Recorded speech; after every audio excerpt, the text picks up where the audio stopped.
नमस्कार। एवं तहलका हरियाणा पर आप सभी का स्वागत है। आज पूरे हिंदुस्तान में जश्न का माहौल है। हमें आजाद हुए 67 साल हो गए हैं। इस दौरान हमने बहुत सी कठिनाइयों को बड़ी ही दृढ़ता से पार किया है। इस स्वाधीनता को हासिल करने के लिए न जाने हमारे शहीदों ने कितनी लाठियां भी खाई हैं। स्वतंत्रता दिवस के इस मौके पर आज हमारे देश के सामने कैसी चुनौतियां हैं, इन तमाम चीजों पर हम एवं तहलका पर आज चर्चा करेंगे।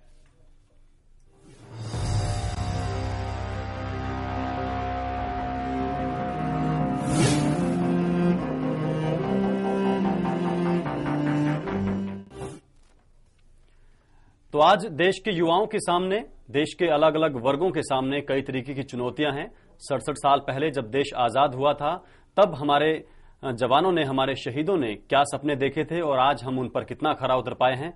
इन तमाम पहलुओं पर चर्चा करेंगे। हमारे साथ इस कार्यक्रम में चर्चा के लिए समाजसेवी नरेंद्र आहूजा जी हमारे स्टूडियो में मौजूद हैं। नरेंद्र जी, आपका बहुत बहुत स्वागत है।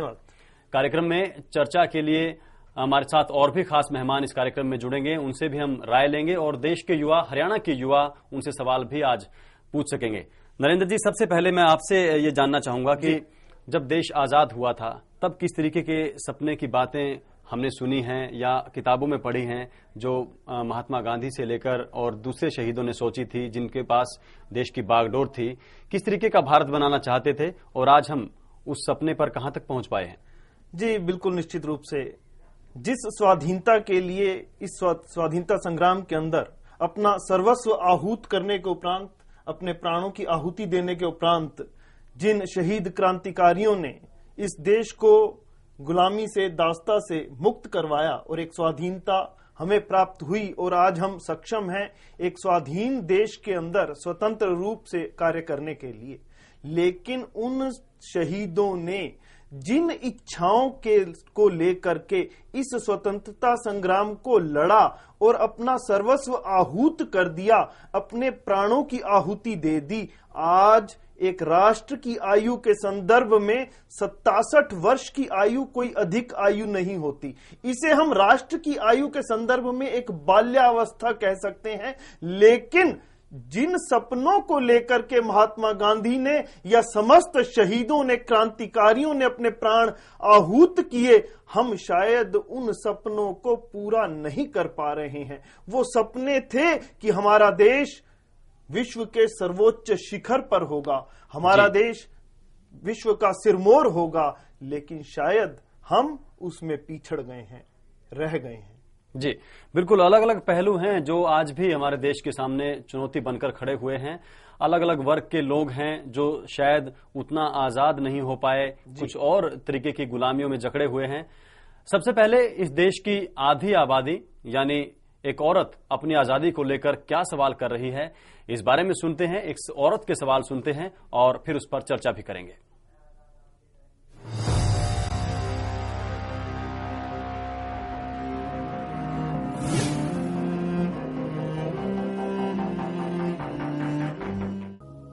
मैं औरत हूँ।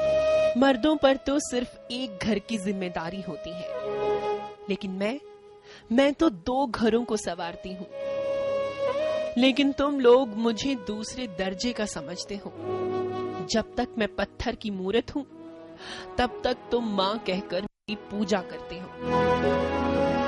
जब मैं हार्ड मास की जीती जागती दिखाई देने लगती हूँ, तो मुझे नोचते हो। अकेले हरियाणा में ही 48,338 बार मेरी अस्मत को तार तार किया गया है। तुम लोगों ने मेरे पैदा होने की आजादी छीन ली, मेरे पढ़ने की आजादी मुझसे छीन ली, मेरे घर से अकेले निकलने की आजादी मुझसे छीन ली। मैं आजादी के जश्न की औपचारिकता करूं? मैं हैरान हूं, ये कैसी आजादी?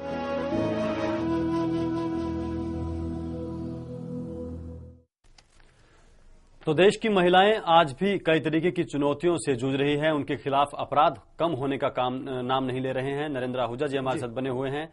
इसके अलावा इंडियन नेशनल लोकदल के नेता ओपी चौधरी जी भी हमारे साथ फोन लाइन में हमारे साथ कार्यक्रम में सीधे जुड़ रहे हैं। आरएस चौधरी जी, चौधरी साहब, कार्यक्रम में स्वागत है आपका।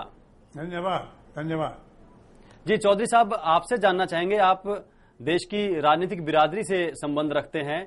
सबसे बड़ी जिम्मेदारी नेतृत्व देने की, सुरक्षा देने की तो राजनेताओं पर ही है। कहां पीछे रह गए देश के राजनेता कि आज भी महिलाओं के खिलाफ अपराध नहीं रुक रहे हैं, उन्हें बराबरी मिलना बहुत दूर की बात अभी भी दिखती है। सबसे पहले मैं मैथिली शरण गुप्त जी ने एक महाकाव्य लिखा है साकेत जी, उसकी 2 लाइनें आपको सुनाना चाहूंगा जो कि आज की हमारी नारी जाति की औरत की व्यथा को वर्णन करती है। हम कौन थे, क्या हो गए और क्या होंगे अभी। हम कौन थे, क्या हो गए और क्या होंगे अभी। आओ विचारें आज मिलकर ये समस्याएं सभी। जी, नारी, मैंने 47 की आजादी को बड़ी आंखों से होशो हवास में देखा है और जिस तरह के हालात थे और जिस तरह के लोगों की अपेक्षाएं थी, जिस प्रकार हमारी नारी जाति ने भी संघर्ष के योगदान दिया, आज हम सब भूल बैठे हैं। ये ठीक हमारी बहन जी कह रही थी कि नारी को हमने एक विलासिता की वस्तु समझ ली है। वो हमारी माँ भी है, वो हमारी बहन भी है, वो हमारी बेटी भी है, वो हमारी और रिश्तेदार भी है। क्या हम आज इतने क्रूर हो गए हैं, क्या हम इतने आज इनह्यूमन हो गए हैं कि नारी का हम सम्मान नहीं कर सकते। देखिए, एक और 2 लाइनें हैं मैथिली शरण गुप्त जी की। जी, अबला जीवन हाय तुम्हारी यही कहानी, आंचल में है दूध और आंख में पानी। क्या अबला जीवन यही रह गया हमारे इस देश के अंदर? क्या इसी चीज की हमारे देश के शहीदों ने कामना की थी? क्या इसी के लिए संघर्ष किया था? आज हमारे देश के अंदर कितने भी कानून बना ले, जब तक जागृति नहीं होगी, सामाजिक चेतना नहीं आएगी, जब तक सामाजिक कार्यकर्ता समाज के अंदर आकर के आगे नहीं बढ़ेंगे। आज आप देखिए, मैं सुन रहा था प्रधानमंत्री जी के हमने कानून सख्त बना दिया। कानून तो हमने चाइल्ड मैरिज का बना रखा है, क्या चाइल्ड मैरिज नहीं हो रही? कानून तो हम हत्या का बना रखा है कि 302 के अंदर फांसी हो जाएगी, क्या मर्डर नहीं हो रहे? कानून तो है। क्या कानून एकमात्र ही सक्षम है इन सब प्रकार की बुराइयों को, इनके अपराधों को रोकने के लिए? बिल्कुल, जिम्मेदारी सभी की है और जो प्रयास हैं वो भी सामूहिक करने होंगे इन बड़ी चुनौतियों से निपटने के लिए, क्योंकि इनकी जड़ें इतनी गहरी हैं। जागृत करने की जरूरत है। जी बिल्कुल, लोगों को जागृत करने की जरूरत है। नरेंद्र जी, आपसे मैं जानना चाहूंगा कि क्या वो तरीका है जिसके जरिए सबसे ज्यादा असर हम महिलाओं की स्थिति को बदलने में ला सकते हैं? कौन से ऐसे बड़े बड़े एक रास्ते हो सकते हैं जिनका बहुत दूर तक असर जाए और वाकई जो इतनी गहरी जड़ें हैं हमारे समाज में असमानता की, उन पर थोड़ी चोट हो? एक सामाजिक कार्यकर्ता होने के नाते मैं एक बात बड़े दृढ़ विश्वास के साथ स्पष्ट शब्दों में कहना चाहता हूं। जी, केवल मात्र कानून बना देने से हम यह सोचें कि हम महिलाओं के स्थान को समाज में ऊपर ले आएंगे, शायद ऐसा संभव नहीं है।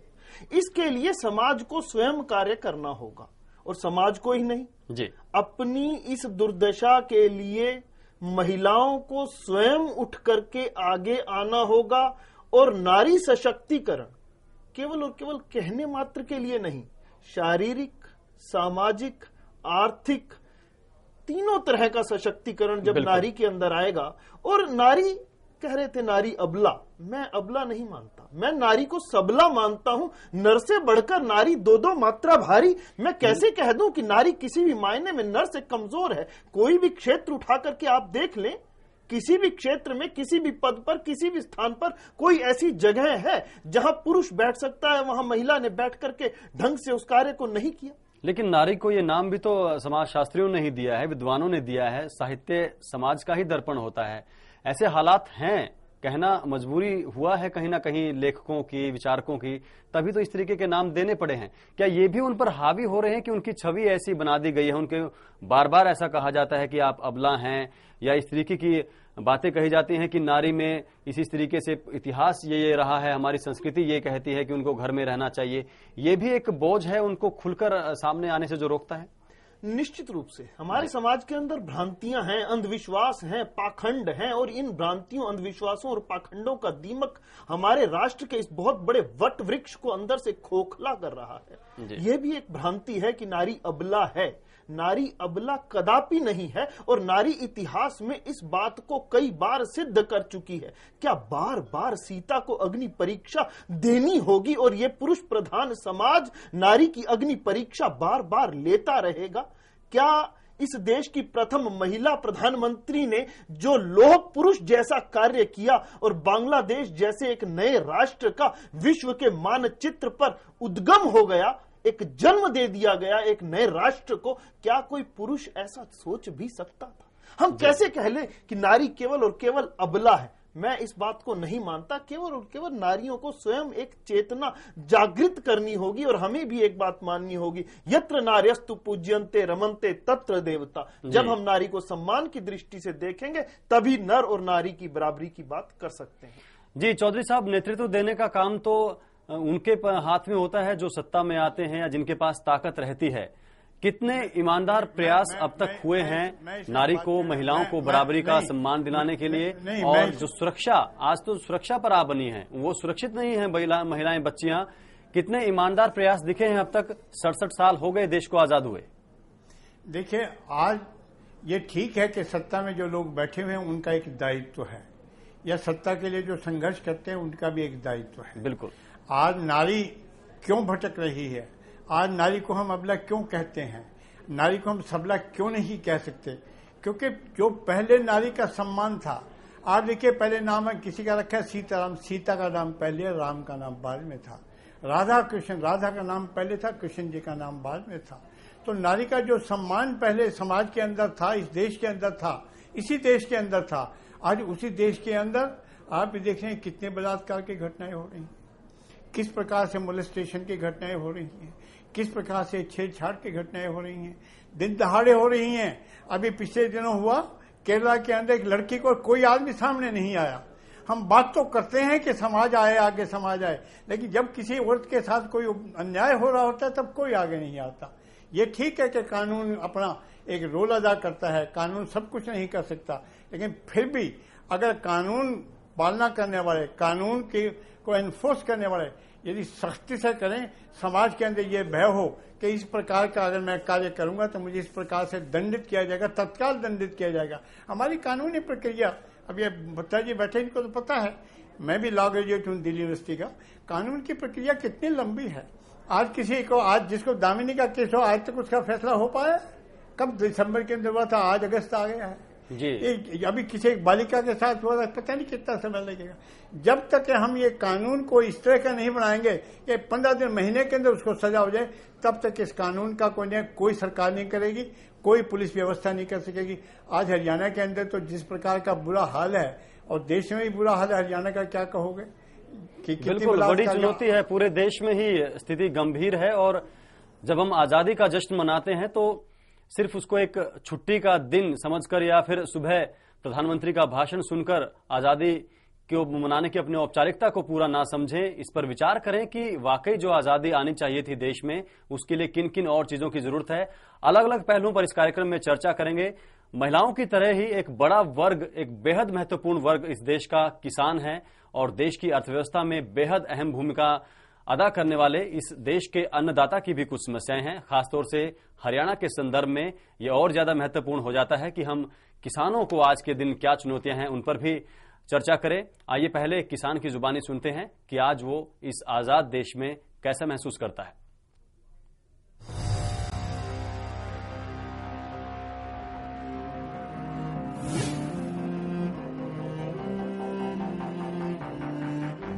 मैं किसान हूं। लोग मुझे अन्नदाता कहते हैं, लेकिन मैं खुद दाने दाने को मोहताज हूं। देश को आजाद हुए 65 साल बीत चुके हैं, लेकिन मुझे कर्ज के बोझ से आजादी नहीं मिली है, और मिलेगी भी कैसे जब मुझे मेरे ही उगाए अनाज की कीमत खुद तय करने की आजादी ही नहीं है। मैं कर्ज के बोझ तले दबता जा रहा हूं।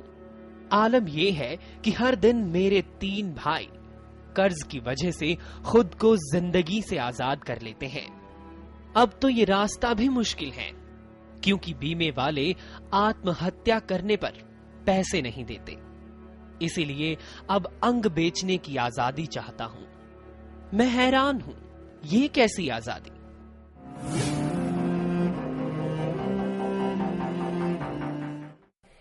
जी हां, बिल्कुल। देश का अन्नदाता किसान भी आज यही सोच रहा है, ये खुद से सवाल पूछ रहा है कि ये कैसी आजादी है जहां उसके अनाज की कीमत उसे सही नहीं मिलती। उसके साथ ही किसान हमारे देश के बार बार आत्महत्याएं कर रहे हैं। हमारे साथ इस तमाम पहलुओं पर चर्चा के लिए खास मेहमान जुड़े हुए हैं और भारतीय जनता पार्टी के नेता वीर कुमार यादव जी भी हमारे साथ इस चर्चा में अब शामिल हो गए हैं। यादव जी, आपका स्वागत है A1 तहलका कार्यक्रम में। धन्यवाद जी। यादव साहब, आपसे ही इस विषय पर चर्चा शुरू करेंगे। आज के जो किसान हैं वो इतने बेसहारा क्यों महसूस कर रहे हैं? सरकारें वोट लेने के लिए गांवों में जरूर जाती हैं, लेकिन पार्टियां उसके बाद भूल जाती हैं। सरकार में सत्ता में आने के बाद सिर्फ एक मुद्दा बनाने के लिए किसानों की बातें छेड़ी जाती हैं, अंजाम तक कोई नहीं पहुंचाना चाहता उनकी मांगों को। देखिए, सबसे पहले तो मैं अपनी ओर से और हमारे माननीय प्रदेश अध्यक्ष प्रोफेसर रामविलास जी की ओर से, भारतीय जनता पार्टी के समस्त कार्यकर्ताओं की ओर से आपके A1 तहलका और हरियाणा वासियों को आज स्वतंत्रता दिवस पर हार्दिक बधाई देता हूं। जी, बहुत और जहां तक आपके प्रश्न की बात है, जब ये देश आजाद हुआ तो मैं नहीं समझता था कि शहीदों ने, स्वतंत्रता सेनानियों ने, क्रांतिकारियों ने ये सोचा होगा कि आज जिस प्रकार से हम आजादी ले रहे हैं उस प्रकार से किसान का, व्यापारी का, कर्मचारी का, युवा का इस प्रकार से व्यवहार होगा, ये कभी कल्पना नहीं की थी। आज किसान की जो आपने बात की है, यानी हरियाणा के मुख्यमंत्री अपने को किसान हितैषी, किसान परिवार से बताते हैं, लेकिन आज मुझे ताज्जुब है कि हरियाणा का किसान अंगदान बेचने के लिए इजाजत मांग रहा है। यानी हमारे आंध्र प्रदेश में या महाराष्ट्र में ये बात थी कि वहां का किसान आत्महत्या को मजबूर होता था, लेकिन कमाल की बात यह है कि हमारे हरियाणा प्रदेश में भी इस प्रकार की परिस्थितियां उत्पन्न हो गई हैं। हमने पिछले दिनों भारतीय जनता किसान मोर्चा के हमारे प्रदेश के अध्यक्ष हैं, कार्यकर्ता हैं, उन्होंने गेहूं के जब समय था, सीजन था, जिस समय लदान थे और गेहूं की जो बिक्री थी, हमने मंडियों का दौरा किया। जिस प्रकार से हरियाणा के किसान की दुर्दशा थी, मंडियों में गेहूं सड़ रहा था, उठाने वाले नहीं थे। किसान की जो मंडियों में जो ढेरी थी उनकी बोली लगाने वाले नहीं थे। इस प्रकार से हरियाणा के किसान यानी मुख्यमंत्री, जो स्वयं हरियाणा के जो एक कमेटी मुख्यमंत्रियों की बनी थी उसके चेयरमैन थे, और उन्होंने स्वयं ये अनुशंसा की थी कि हरियाणा के अंदर किसान का हम उचित मूल्य देंगे। आज किसान को क्या मिल रहा है? यानी आप देखिए, स्वामीनाथन जो आयोग है उसने अपनी रिपोर्ट दी थी कि हरियाणा की कॉस्ट ऑफ लागत किसान की वो लगभग 1400 रुपए प्रति क्विंटल आती है, और उसके अलावा उनको प्रॉफिट हमने मांग की कि 150 रुपए और उसको मिलना चाहिए। आज किसान को बच्चे पालने के लिए, किसान को अपना गुजारा करने के लिए केवल और केवल फसल पर निर्भर होना पड़ता है, लेकिन किसान की फसल ना समय पर बिक्री होती है, और जब लदान होता है, उठान होता है, उसके बाद समय पर पेमेंट नहीं होती है। तो ये जो किसान की दुर्दशा है, और हमारे मुख्यमंत्री जी की बिल्कुल यादव साहब, आप जो सवाल खड़े कर रहे हैं वो सारे जायज हैं, लेकिन इन बातों को सरकारें और नेता कितनी गंभीरता से लेते हैं, इस पर निश्चित तौर पर सवाल खड़े होते हैं। इसमें और जोड़ मुद्दा बनाने के लिए जरूर ऐसी बातें सामने आती हैं, लेकिन बहुत कम मौके ऐसे आते हैं जब वाकई ऐसा लगे कि देश की जो राजनीतिक बिरादरी है वो किसानों के हित में कुछ करना चाहती है। नरेंद्र जी, आपसे मैं जानना चाहूंगा, वजह क्या है? किसानों की मांगे सिर्फ चुनावों के दौरान या फिर रैलियों में भीड़ जुटाने के लिए ही क्यों सामने आती हैं? क्या किसान संगठित नहीं है, उनकी जो यूनियन है वो संगठित नहीं है, ये एक वजह है, या फिर भोले भाले या फिर जो उनमें जागरूकता की कमी अगर आप कहें अपने अधिकारों के प्रति, वो वजह है कि हम 70 साल होने को हो गए आजाद हुए भी, अभी भी उनकी आवाज ठीक से नहीं उठ पाती? भाई, आपने अपने प्रश्न में ही इसका उत्तर भी दे दिया। जी, निश्चित रूप से किसान पूरी तरह से संगठित नहीं है, और इस लोकतंत्र की व्यवस्था का क्या कहें, लोकतंत्र एक भीड़ तंत्र में बदलता जा रहा है। जी, भीड़ में ताकत है।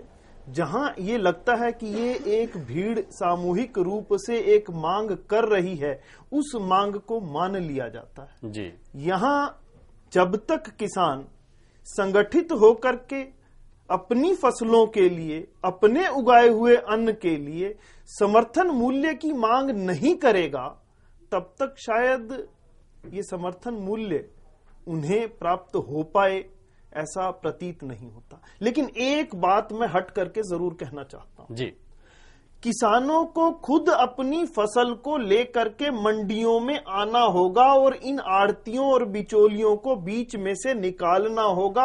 आप एक चीज देखें कि जिस फसल का जो मूल्य बाजार में एक उपभोक्ता के लिए लगता है, वह मूल्य उस उगाने वाले किसान को नहीं मिलता है। जी, बिल्कुल। यदि वह मूल्य, जिस मूल्य पर वह फसल, वह खाद्यान्न बाजार में उपभोक्ता के लिए दिया जा रहा है, यदि उस मूल्य में से कुछ प्रॉफिट निकाल करके वह किसान को दिया जाए, तो कोई ऐसा कारण नहीं है कि हमारे देश का किसान, हमारा अन्नदाता जो हमें अन्न प्रदान करता है, वह स्वयं भी सुखी रहे और हम भी कम मूल्य पर खाद्यान्न ले सकें। इसमें से जो बिचौलिए हैं, जो बीच के लोग हैं, जिन्हें हम कह सकते हैं आड़ती, जी जी जी, उन्हें कुछ हटाना होगा या उन पर कुछ अंकुश रखना होगा ताकि कालाबाजारी को रोका। बिल्कुल, जो किसान संगठित नहीं है उनकी आवाज जो है, उनकी समस्या जो है, उसको कहीं ना कहीं सरकार के स्तर पर, प्रशासन के स्तर पर कोई ऐसी व्यवस्था बनानी होगी कि वो खेतों में अपना काम करें और उसकी लागत उनको उस हिसाब से, उसकी जो कमाई है वो उन तक अपने आप आनी चाहिए।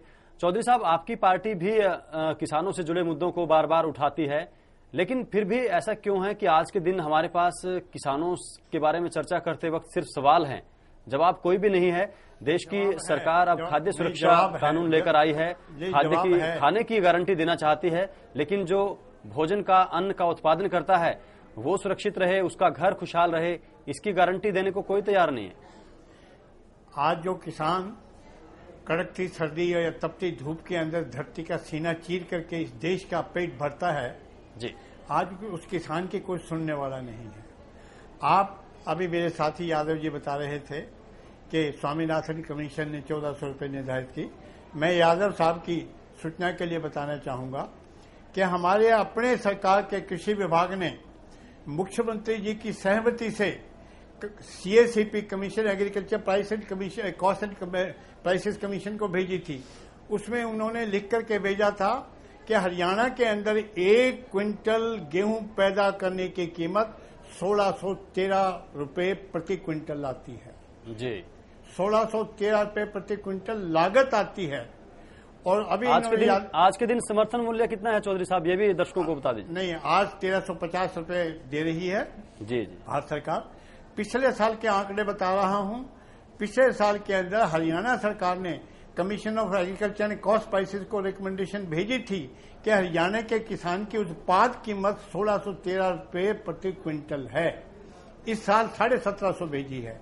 मैं ये बताना चाहता हूं कि इन्होंने ठीक कहा यादव जी ने कि भारत सरकार ने एक वर्किंग ग्रुप बनाया था एग्रीकल्चर प्रोडक्शन के ऊपर, जिसके मुखिया हमारे मुख्यमंत्री जी रहे, बिहार के चीफ मिनिस्टर रहे और पंजाब के चीफ मिनिस्टर। इन 3 आदमियों का वर्किंग ग्रुप था, लेकिन उसके मुखिया हमारे मुख्यमंत्री जी थे।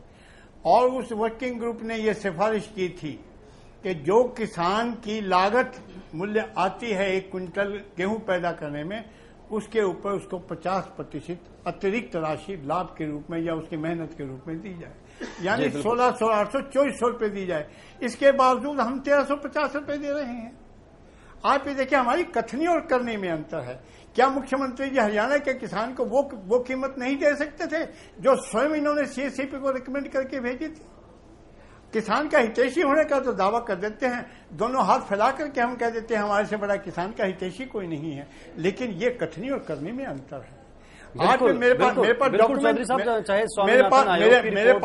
पास डॉक्यूमेंट्री एविडेंस है, मैं दिखा सकता हूं जो देखना चाहे। हरियाणा सरकार के डॉक्यूमेंट है मेरे पास, जिसमें कि इन्होंने ये बताया कि 1613 रुपये कॉस्ट है, 1650 रुपये निर्धारित किया जाए, लेकिन फिर दिया 1350। जी बिल्कुल, सिफारिशें बार बार होती हैं, चाहे स्वामीनाथन की रिपोर्ट हो, चाहे मुख्यमंत्री की कमेटी की रिपोर्ट हो। लेकिन जब सुनिए मेरी बात, कथनी तजय करनी करे विष से अमृत होए, ये विष से अमृत तब होगा जो हम कहते हैं उसको हम करके दिखाएं। जो हरियाणा सरकार रिकमेंड करती है, कम से कम वो कीमत तो किसान को दे, ताकि किसान आत्महत्या ना करे, किसान अपने अंग बेच कर अंग ना बेचे। ऐसी स्थिति तो नहीं आनी चाहिए। किसान हितैषी होने का दावा करना ही क्या मात्र एक चीज है जो हम कह सकते हैं, उसका कर नहीं सकते। हम अपने लिखित को भी हम पूरा नहीं कर रहे तो दूसरों से हम क्या अपेक्षा कर सकते हैं? जी जी बिल्कुल चौधरी साहब, बिल्कुल ठीक बात आप बता रहे हैं। यादव साहब, आपसे मैं जानना चाहूंगा कि बातें तो हमेशा बार बार सामने आती हैं ऐसी, लेकिन इसी साल की अगर हम बात करें हरियाणा की, जब आस पड़ोस के राज्यों ने सभी ने समर्थन मूल्य पर बोनस दिया, तब हरियाणा की सरकार उसको बार बार टालती रही, बोनस तक नहीं दे पाई। ऐसे हालात क्यों बनते हैं? कैसे साल दर साल काम चलता जाता है और जरूरत महसूस ही नहीं होती सरकारों को कि किसानों के लिए गंभीरता से कोई ऐसी नीति बनाए जिससे उनको वाकई फायदा हो खेती करने में? देखिए, मैं बड़े अदब से चौधरी साहब से बात करना चाहता हूं जी। कि जहां मुख्यमंत्री या सरकार की नीति और नीयत, इन दोनों में जहां समानता होगी तो क्रियान्वित हो जाती नीतियां। अब आपके पड़ोस में कांग्रेस की सरकार है, वो 150 रुपए प्रति क्विंटल बोनस दे रहे हैं। हमारे मुख्यमंत्री से क्या दिक्कत है? नंबर 2, हम यानी जो मुख्यमंत्रियों की जो कमेटी बनी, उनके चेयरपर्सन हमारे मुख्यमंत्री चौधरी भूपेंद्र सिंह हुड्डा बनाए गए थे। हुड्डा जी की अपनी कमेटी की रिपोर्ट थी कि प्राकृतिक आपदा से, ओलों से, आंधी से, अकाल से अगर फसल नष्ट हो जाती है तो 10,000 रुपए प्रति एकड़ देने चाहिए। और झज्जर जिले में दिए क्या है? भद्दा मजाक किया, 2 रुपए, 4 रुपए, 10 रुपए, 20 रुपए। यानी आप देखिए कि हम, अब मैं आपको एग्जाम्पल देता हूं, मध्य प्रदेश में भारतीय जनता पार्टी की सरकार है, यानी कि ऋण मुक्त ब्याज मुक्त कर्ज किसान को दे रही है। आज गुजरात के अंदर भारतीय जनता पार्टी की सरकार है, आप बात देखिए 2% के ऊपर 2% ब्याज पर आज किसान को कर्जा मिल रहा है। यानी किसान की चिंता करना अब आपने रिकमेंडेशंस की, जो सामने किया, मैं इनकी आदर करता हूं। आपने सोनिया जी को रिकमेंडेशन भेज दिया, आपने यूपीए पर्सन को भेज दिया, इम्प्लीमेंटेशन नहीं हुआ। मैं कांग्रेस पार्टी को रिप्रेजेंट नहीं कर रहा हूं, मैं इंडियन नेशनल लोकदल को कर रहा हूं। मैं कांग्रेस ने रिकमेंडेशन की थी, वो बता रहा था।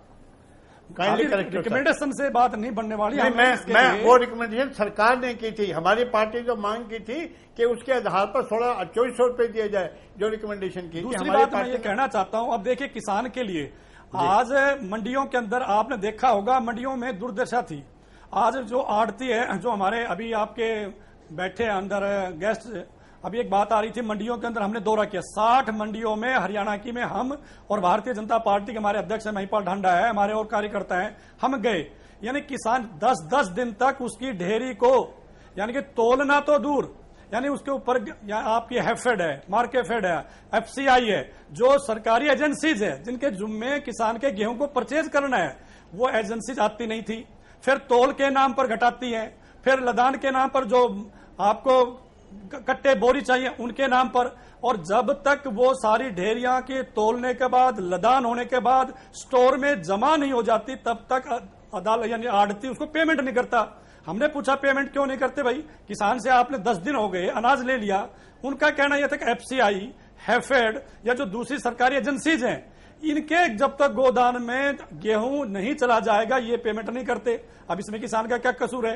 महीनों महीने किसान मंडियों में पड़ा रहता है, उनके सोने की व्यवस्था नहीं, खाने की व्यवस्था नहीं, नहाने की व्यवस्था नहीं। किसान भवन बना रखे हैं, लेकिन वहां कुत्ते सो रहे हैं, वहां गधे लेट रहे हैं, वहां आदमी को नहाने के लिए बाथरूम नहीं है, चाय पीने के लिए किचन नहीं है। किसान की दुर्दशा जितनी हरियाणा में है, और दुर्भाग्य से हमारे मुख्यमंत्री जी अपने आप को किसान का मसीहा, किसान परिवार से बताते हैं। तो हमारा निवेदन है मुख्यमंत्री जी से कि आप कम से कम ध्यान दीजिए और किसान की हालत, यानी हरियाणा में अंग बेचने के लिए लोग, यानी आज धरना दे रहे हैं, अंग बेचने के लिए कर रहे हैं, लेकिन इससे बड़ा दुर्दशा हमारे देश की क्या होगी? कमोबेश ऐसी स्थिति पूरे देश में है किसानों के मामले में, और ये सिर्फ मौजूदा सरकार के समय ऐसा हुआ है ऐसा नहीं है। इससे पहले भी बार बार इस तरीके की किसानों को दिक्कतें रही हैं। किसान तो सहकारी बैंकों, आड़तियों, खरीद एजेंसियों, इन्हीं के चक्कर में रहता है, और उसके दौरान अपनी जमीन अपनी जो उपज है वो किसी तरीके से बिक जाए, इसी जुगत में लगा रहता है। उसमें समर्थन मूल्य ज्यादा मांगने की तो उसके पास फुर्सत ही नहीं रहती। एक छोटे से ब्रेक के लिए कार्यक्रम में यहाँ पर रुकेंगे। ब्रेक के बाद कुछ और चुनौतियां ऐसी हैं जिन पर चर्चा करेंगे कि आज जब आजादी का दिन हम मना रहे हैं, तो आगे बढ़ने से पहले हमें आज के दिन हमारे सामने क्या क्या समस्याएं खड़ी हैं उन पर भी विचार करना चाहिए। एक छोटे से ब्रेक के बाद चर्चा करेंगे।